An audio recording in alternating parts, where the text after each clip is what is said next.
Hola, hola, ¿cómo estás? Yo, en este tema en particular que toca en esta sesión, el amor, me resisto un poco.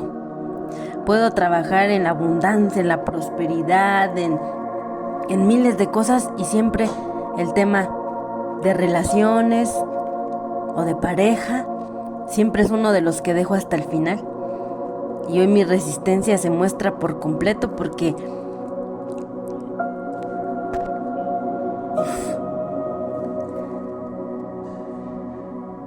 el amor se expresa en muchas... Mira, hasta mi garganta me traiciona. Y es que el amor se expresa de muchas formas, pero el amor siempre empieza en uno. Pero a veces cuando no tienes el suficiente amor hacia ti misma, a veces cuando a lo largo de tu vida creíste muchas cosas de las personas de tu alrededor bajo sus conceptos y sus programas, yo me acuerdo que cuando yo estaba pues en la adolescencia, cuando todo se está desarrollando en ti y después de haber vivido un abuso, esa parte de ver cómo mi cuerpo se desarrollaba y sentirme vulnerable y sucia, a veces me hacía tener una posición donde yo me encorvaba, ¿no? Y entonces siempre a mi alrededor me decían, es que te vas a hacer jorobada y nadie te va a querer. Y yo tenía mis dientes chuecos, tenía un colmillito arriba del otro y yo parecía vampirito, ¿no? Entonces fue una carga más que se sumó a mí donde yo no era lo suficientemente hermosa.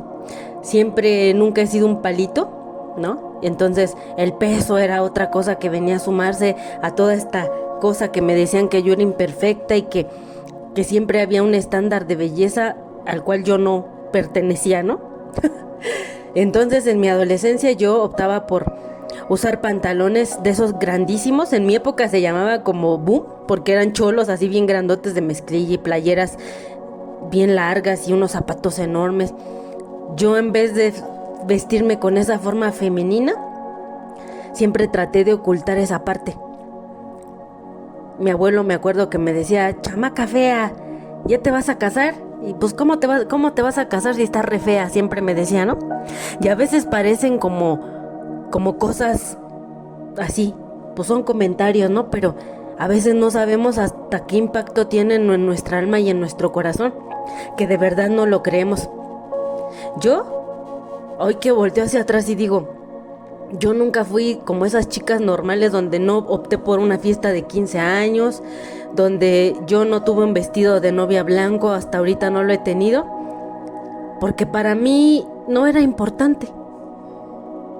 Pero hoy cuando volteas a ver un poco hacia atrás y te sinceras contigo mismo, a veces es porque no te sientes merecedora, ¿no? O como eso, ¿quién me va a proponer matrimonio a mí? Y yo fui alguien que a mi esposo yo le dije que si quería ser mi novio, pero no, yo sentía que era un acto de valentía, de que tú te avientes, porque y esas partes, ¿no? Pero hoy cuando volteas a ver hacia atrás y reconoces tus propias historias, híjole, viene una parte bien importante y que a veces nos cuesta trabajo procesar y aceptar.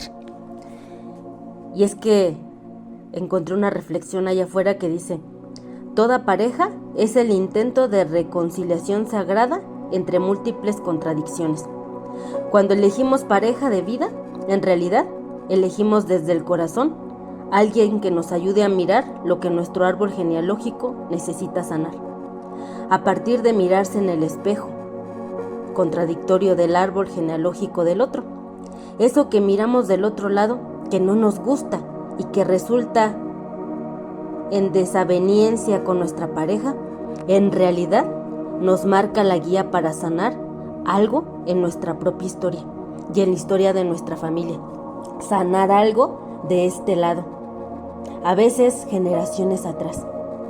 Los temas pueden ser distintos y numerosos: el dinero, la salud, el trabajo, la crianza de los hijos, la violencia, la manera como se celebra, el trato, el respeto, Cuando dos personas se unen para compartir la vida y el techo, dos árboles genealógicos, son aparentes contradicciones que se unen para intentar resolver lo irreconcebible, lo irreconciliable y experimentar la unidad. La más visible bendición de este intento en la pareja y su servicio al universo son los hijos engendrados desde ese amor incongruente. Wow. Y justo hoy diosa Lakshmi, donde nos ayuda a entrar en esa reflexión respecto al amor.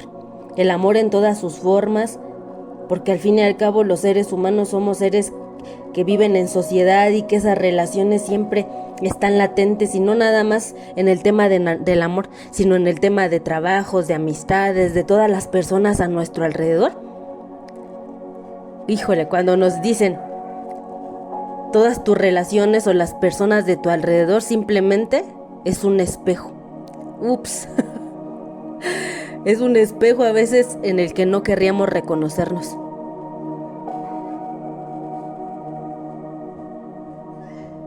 Dicen, estas relaciones que vivimos alrededor es un campo de proyecciones de nosotros mismos, de nuestras fortalezas, de lo que nos duele, de lo que tenemos que trabajar en nosotros. Y dice, todo aquello que admiramos, pero también todo aquello que nos molesta o no admitimos de nosotros mismos, encuentran un cauce para manifestarse en el otro. Y viceversa, nosotros también manifestamos parte de la sombra y somos un reflejo para las otras personas que nos miran y que están a nuestro alrededor.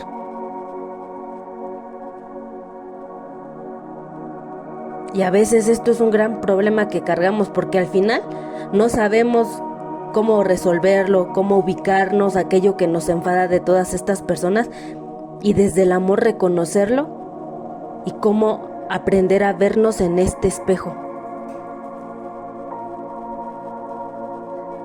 Y es que a veces verte en el espejo, en toda tu plenitud, ese es un trabajo realmente amoroso y poderoso, al cual el día de hoy diosa Lakshmi nos invita a enfrentarnos o a procesar, a vivir.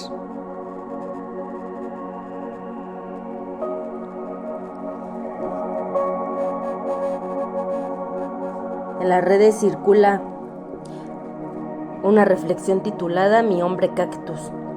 Era un hombre que llevaba en su piel y en su alma las marcas de una infancia sin amor, una vida de aridez emocional. Desde niño habría aprendido a protegerse del mundo con una armadura de espinas, mostrando un exterior duro y distante. Ella era frágil, dulce, extremadamente protegida, la orquídea consentida de un dulce jardinero. Y lo vio así, distante, inalcanzable, indomable, y sin hacer caso a la sensatez, se propuso conquistarlo, aun cuando cada acercamiento significara una franca posibilidad de ser herida. No fue fácil, sin embargo, ella veía más allá de su exterior. Veía al niño que aún buscaba afecto, al hombre que temía entregarse o ser amado. Nunca aprendió a abrazar, era torpe a la hora de amar. A medida que el tiempo pasaba, él comenzó a abrirse, dejando que ella descubriera las flores escondidas en su desierto. En su compañía, él encontró un oasis, un lugar donde podía ser él mismo sin miedo al rechazo. Ella lo llamó su hombre cactus y se convirtió en el agua que calmaba su sed de cariño, que hidrataba suavizándole las duras espinas.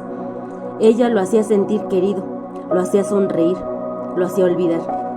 Él había crecido sin caricias ni palabras amables, sin los abrazos que calientan el alma, y de repente una dulce orquídea corrió el riesgo de abrazarlo y él, vencido, se dejó domar. Pero sus heridas de la infancia no sanaron completamente. Algunas veces sucumbían y retrocedía, pero el amor de su familia lo mantenía en pie. Sigue fallando y recordando su pasado, pero un día sanará completamente con el amor de la orquídea. Y es que a veces también, cuando no existe esa disposición de la otra persona, tanto parejas como familiares, como personas que te acompañan en tu vida, se vuelve un acto, una lucha que solamente ejecuta uno, una lucha que se vuelve una carga sumamente pesada.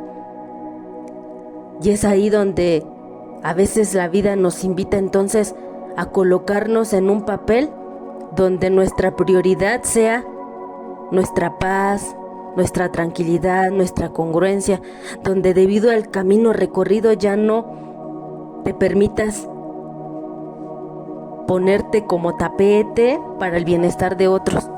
Hoy la vida y esta transformación nos están invitando justo a eso, a ser el actor principal, a ser nuestro primer amor, porque cuando entonces reconocemos que todos los de alrededor son un reflejo de lo que nosotros llevamos dentro, esto nos ayuda a tener por dónde empezar a cortar, a sanar, a limpiar.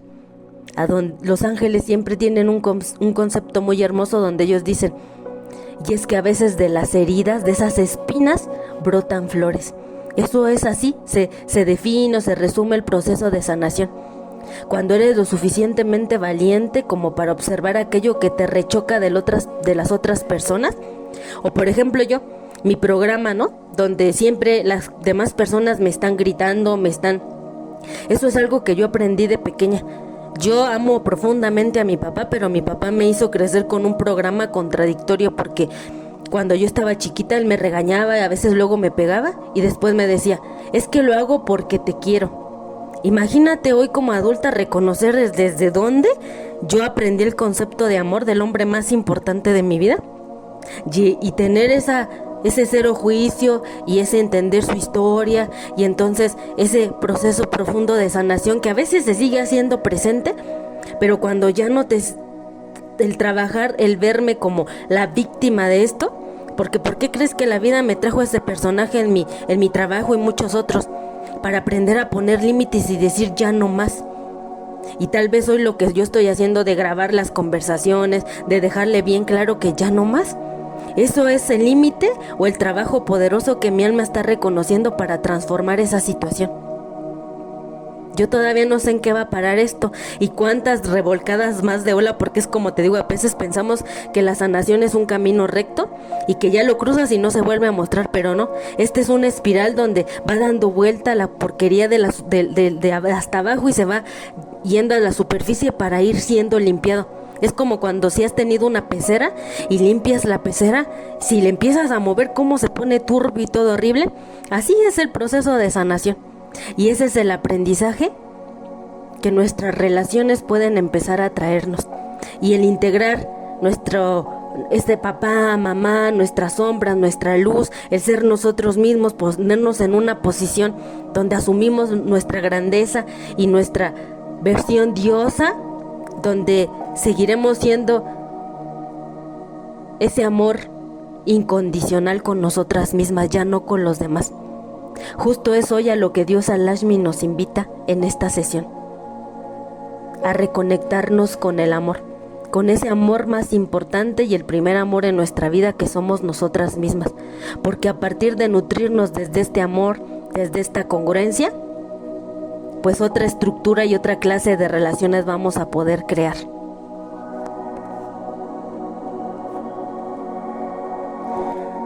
Dice en las reflexiones de Jorge Bucay, el amor a uno mismo.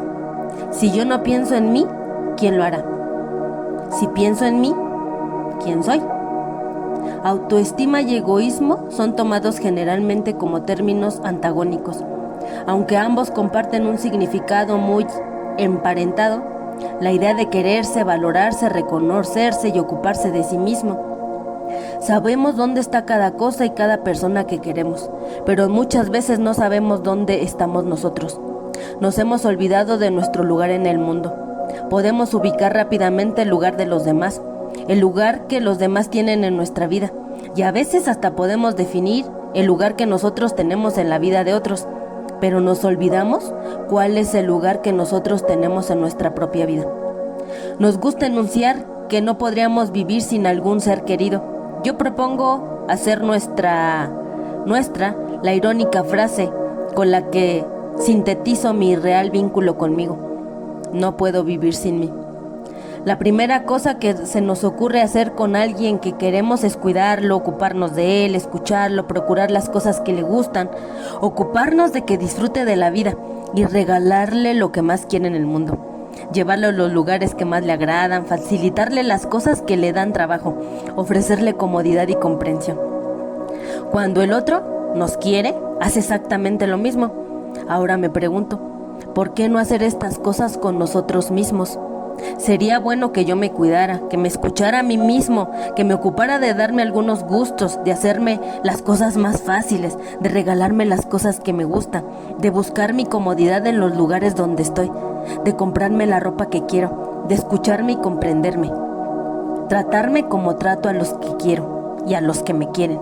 Pero claro, si mi manera de demostrar mi amor es quedarme a merced del otro, compartir las peores cosas juntos y ofrecerle mi vida en sacrificio, seguramente mi manera de relacionarme conmigo será complicarme la vida desde que me levanto hasta que me acuesto.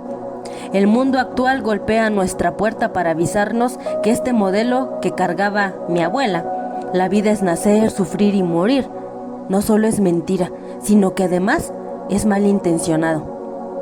Les hace el juego a algunos comerciantes de almas. Si hay alguien que debería estar conmigo todo el tiempo, ese alguien soy yo. Y para poder estar conmigo debo empezar por aceptarme tal como soy. Y no quiere decir que renuncie a cambiar a través del tiempo. Quiere decir que replantee la postura. Porque frente a algunas características de mí que no me gustan, hay siempre dos caminos para resolver el problema. La primera, la más común, es la solución clásica, intentar cambiar. El segundo camino, el que propongo, es dejar de detestar esa característica y como única actitud permitir que por sí misma esta condición se modifique. Incluso para cambiar algo, el camino realmente comienza cuando dejo de oponerme. Nunca voy a adelgazar si no acepto que estoy gordo.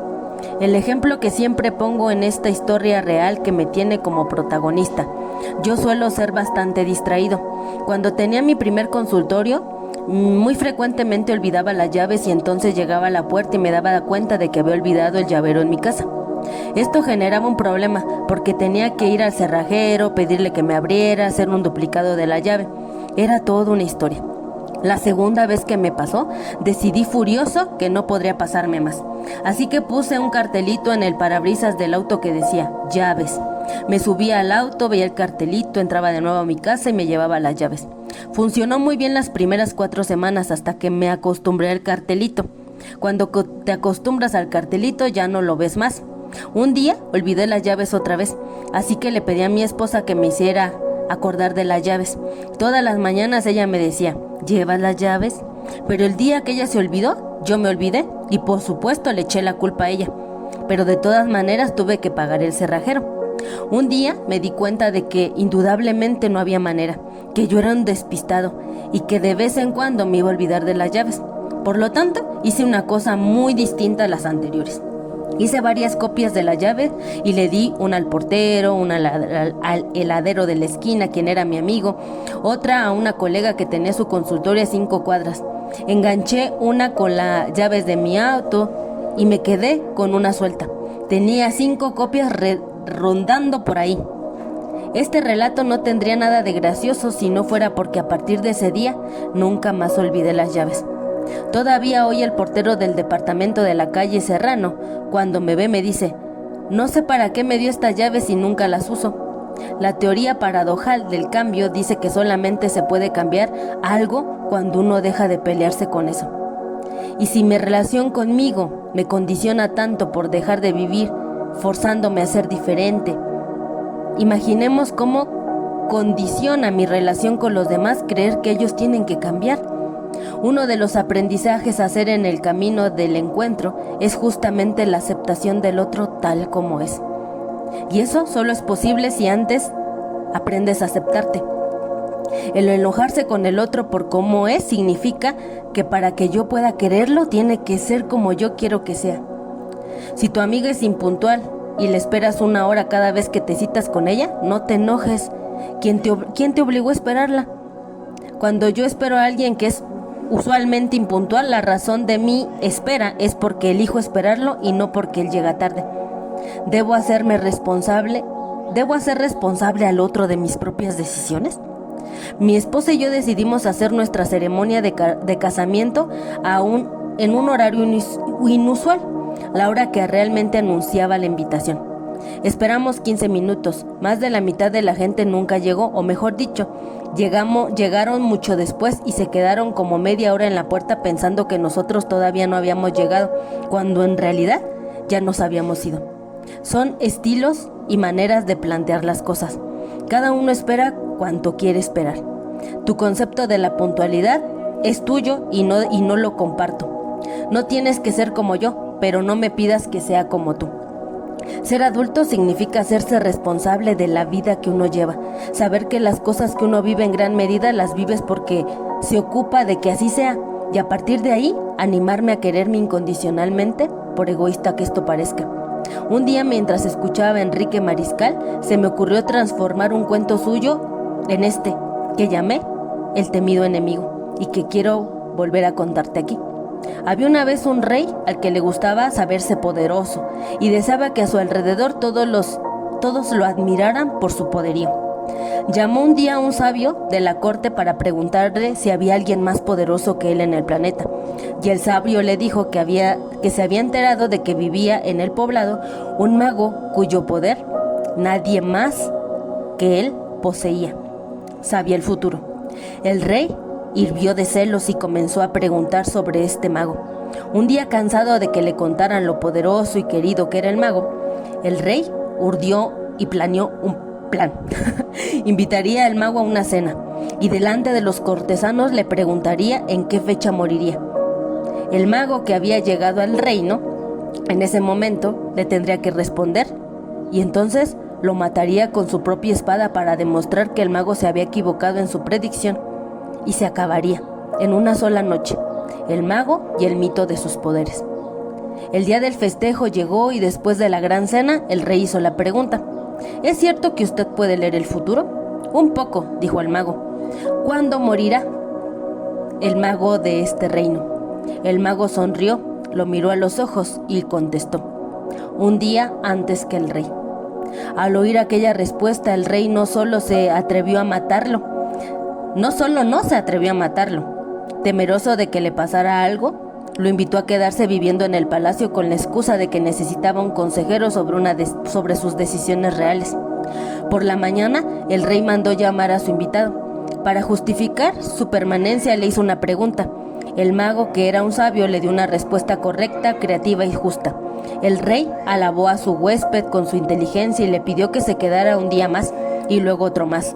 Todos los días el rey se tomaba el tiempo de charlar con el mago para confirmar de que estaba vivo y para hacerle algunas preguntas. Sentía que los consejeros de su nuevo asesor eran tan acertados que terminó, casi sin notarlo, teniéndolos en cuenta en todas sus decisiones. Pasaron los meses y los años y, como siempre, estar cerca del que sabe vuelve al que no sabe más sabio. Así, el rey fue volviéndose poco a poco más justo y dejó de necesitar sentirse poderoso. Reinó de un modo bondadoso y el pueblo empezó a quererlo. Ya no consultaba al mago con la idea de consultar su salud, realmente iba para aprender de él. Y con el tiempo, el rey y el mago llegaron a ser excelentes amigos. Hasta que un día, a 4 años de aquella cena, el rey recordó que el mago, a quien consideraba ahora su mejor amigo, había sido su más odiado enemigo, y recordó el plan urdido para matarlo. Como no podía ocultar ese secreto sin sentirse hipócrita, se dio valor, golpeó la puerta del mago y apenas entró le dijo: «Tengo algo que contarte, mi querido amigo, algo que me oprime el pecho». «Dime», dijo el mago, «y alivia tu corazón. Aquella noche, cuando te invité a cenar y te pregunté sobre tu muerte, yo no quería saber tu futuro. Planeaba matarte ante cualquier respuesta que me dieras. Quería que tu muerte desmitificara tu fama. Te odiaba porque todos te amaban. Estoy tan avergonzado». El mago le dijo: «Has tardado mucho tiempo en decírmelo, pero me alegra porque me permite decirte que ya lo sabía. Era tan clara tu intención que no hacía falta ser adivino para saber lo que ibas a hacer.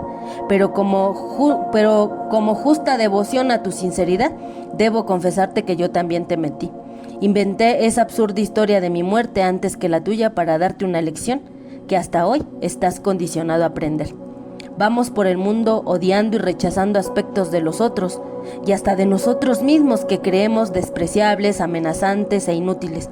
Y sin embargo, si nos damos tiempo, terminamos viendo lo mucho que nos costaría vivir sin aquellas cosas que en el momento rechazábamos. Nuestras vidas están ligadas por la amistad y la vida, no por la muerte. Y el rey y el mago se abrazaron y festejaron brindando por la confianza de esta relación que habían construido juntos.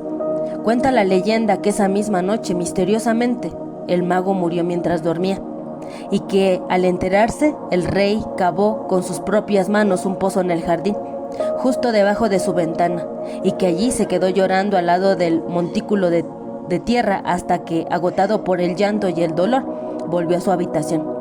Cuenta la leyenda que esa misma noche, 24 horas después de la muerte del mago, el rey murió en su lecho mientras dormía. Quizá por casualidad, quizá por dolor, quizá para confirmar la última enseñanza del maestro. Este cuento es la expresión de dos cosas, el amor y el egoísmo. Se supone que el egoísmo es patológico cuando va en desmedro del otro, cuando me impide compartir. Pero ¿por qué el otro se vería dañado y afectado por el hecho de que yo me quiera mucho? Sabemos que el amor no se agota, que mi capacidad de amar es ilimitada y por lo tanto que es ridículo pensar que por quererme mucho a mí mismo, no me va a quedar espacio para querer a los demás. Con el egoísmo pasa exactamente lo mismo que le pasaba al rey con el mago. El egoísmo es para mí un mago poderoso, capaz de revelarnos algunas verdades sobre nosotros mismos, pero vivimos rechazándolo, lo queremos matar, sin darnos cuenta de que no podríamos vivir sin él. Si conseguimos, como en el cuento, hacernos amigos del mago, amigarnos con nuestro egoísmo, entonces no solo podremos servirnos de él para engrandecernos, sino que podremos volvernos más generosos, más nobles, más sabios, más solidarios y más inteligentes. Todo lo que cada uno se quiere a sí mismo es poco. Con seguridad, a todos todavía nos falta querernos más. Ocurre que cuando el individuo se le prohíbe ser egoísta para encontrar un lugar donde quererse, cuidarse y atenderse, se vuelve mezquino, ruin, codicioso, canalla y jodido. El individuo se vuelve despreciable porque cree que tiene que elegir entre él y el otro, y cuando se elige a sí mismo cree que lo hace en contra de su moral. La idea que anima a concebir el egoísmo como un desmedro de lo que otros es planearse la vida como una batalla mortal.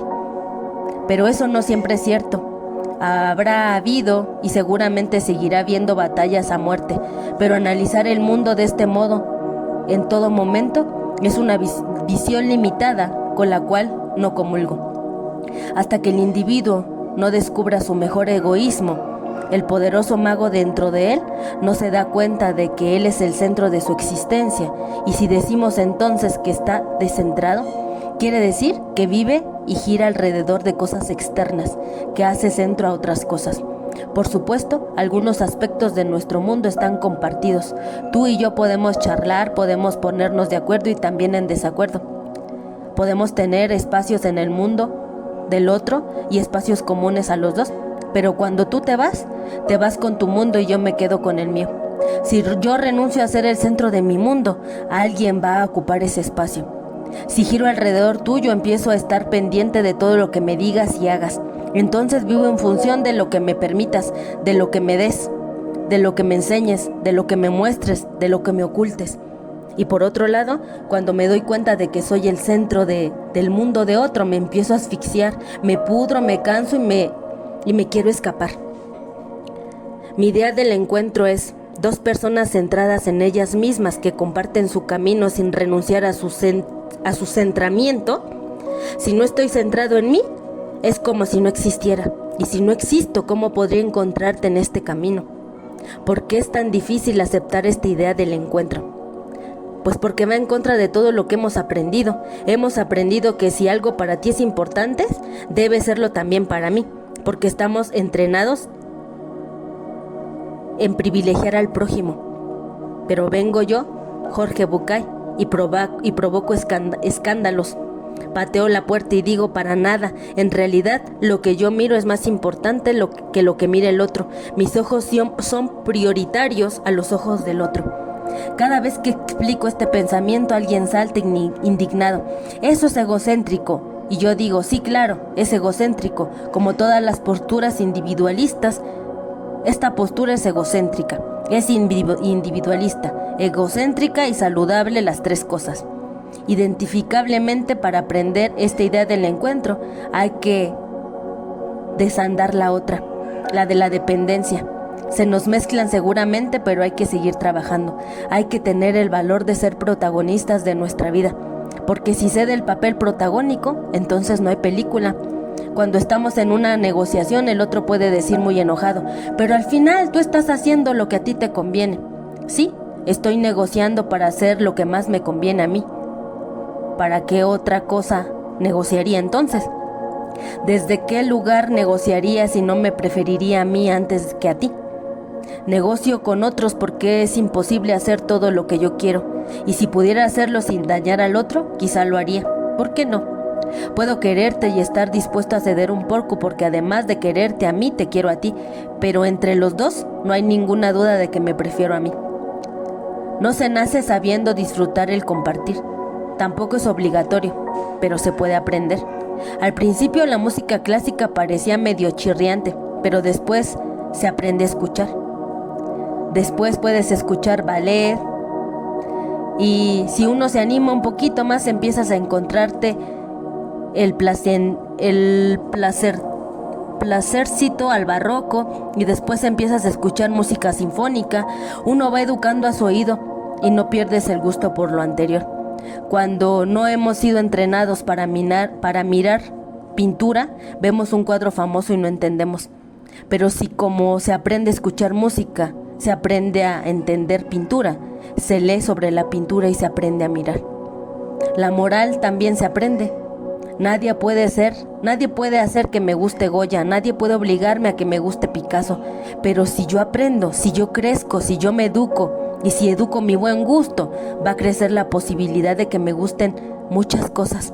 Voy a encontrar aquello que realmente está ahí para poder extraerlo y disfrutarlo. Cuanto más disfruto, cuanto más placer soy capaz de sentir, más entrenado está mi amor por mí. Si cuidarte y darte amor, el amor da placer, ¿por qué no pensar que es desde la búsqueda de este placer que yo actúo y ejerzo el amor que tengo? ¿Cómo no va a ser así si el amor por ti proviene del amor por mí? Hay que darse cuenta de que hay en el mundo personas, cosas y hechos muy importantes, pero ninguno más importante para mí que yo mismo. Porque nos guste o no nos guste, repito, cada uno de nosotros es el centro del mundo en el que vive. Si en un grupo dices, yo defiendo bien mis lugares porque tengo la autoestima bien elevada, el otro dice, oye, qué bien, ¿quién es tu terapeuta? En cambio, si dices, yo defiendo mis lugares porque soy bien egoísta, el otro te dice, estás loco, Bucay, cambia de terapeuta. Apuesto con todo corazón por nosotros, pero si vas a forzarme a elegir entre tú y yo, me elijo a mí. ¡Wow! ¡Qué poderoso y lleno de razón! Hoy la vida nos invita a elegirnos a nosotros mismos para poder compartirnos, para poder amar, para poder dejar ser al otro sin expectativas, sin intentar siempre cambiarlos para que entonces yo me sienta cómodo y los quiera. ¡Wow! ¿Visto? Tantas cosas dando vueltas y asentándose. Espero que te des tiempo de procesarlo, de integrarlo. ¿Qué te parece si cierras por un instante tus ojos y vas ahí al centro de tu corazón? Y apenas llegas ahí puedes observar un universo infinito donde hay muchos planetas que giran, o que tú giras alrededor de todos esos planetas, y esos planetas son las personas de tu vida, aquellos por los que te desvives, por los que siempre estás, tu esposo, tus hijos, tus padres, tus hermanos, tus amigos, y tú siempre girando alrededor de ellos. Y que hoy con toda esta toma de conciencia, con esta información, hoy la vida te invita a que pares de girar y te concentres en tomar tu poder como esa diosa, como tu principal amor. Yo te regales disfrutar el girar contigo misma en tu propio mundo, sin egoísmo, sino con profundo amor incondicional, sabiendo que esto es lo más poderoso que puedes hacer por ti y por los demás. Y cuando tú te vuelves el centro, entonces todo empieza a venir, empiezas a atraer, empiezas a ser magnética. Y con estas vibraciones a las que nos estamos alineando, poderosas, amorosas, entonces te vuelves un imán para todo lo bueno, para todo lo maravilloso, para las energías más exquisitas y esas selecciones en particular que tú has hecho con aquello que tu instrumento más importante, que es tu corazón, empieza a emitir y a vibrar y a emparejarse y a sintonizar y a ciclar y a traer a tu mundo, a tu realidad.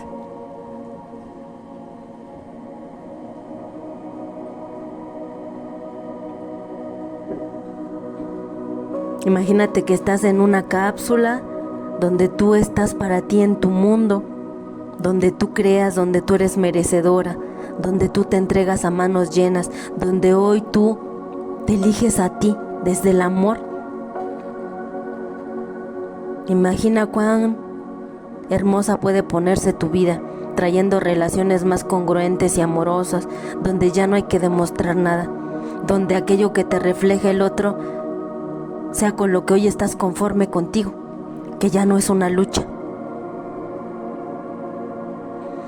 Regálate una inhalación profunda y mira lo que son la magia y las sincronicidades. La música que elegí yo el día de hoy trae una burbuja encapsulada girando en su propio eje y tiene todo que ver con lo que estamos revisando hoy. Qué poderoso. Imagínate que eres ese instrumento musical, el cual vas a empezar a vibrar y a sintonizar con la energía del amor, en todo su esplendor, con todo su poder. Y regálate una inhalación profunda y sé el mismo amor para ti misma en tu mundo. Sé tu principal amor.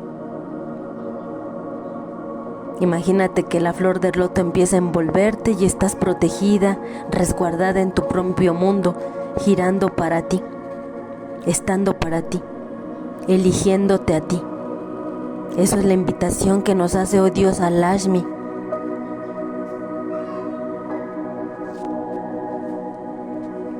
A habitar y ser el centro de nuestro mundo, a ser la protagonista de nuestra historia, a elegirnos.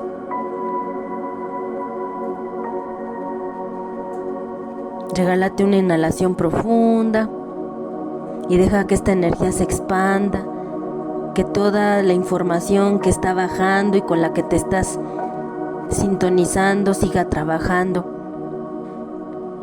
para que se muestre en tu vida aquello que está listo para convertirse en hermosas flores. Regálate una inhalación profunda y cuando estés lista, abre lentamente tus ojos. Imagina qué hermoso, o date cuenta del hermoso regalo que hoy Diosa Lakshmi nos ha otorgado. Damos gracias a Diosa Lakshmi. Y es que Diosa Lakshmi nos recuerda que el amor es una forma de riqueza y que también esta crece cuando se comparte, pero cuando tú te pones como prioridad. Diosa Lakshmi te guía hacia las relaciones más bellas, más plenas, más congruentes y en armonía. Espero que esta sesión te haya gustado. Ten un hermoso día, nos vemos mañana. Y por favor, nunca dejes de soñar.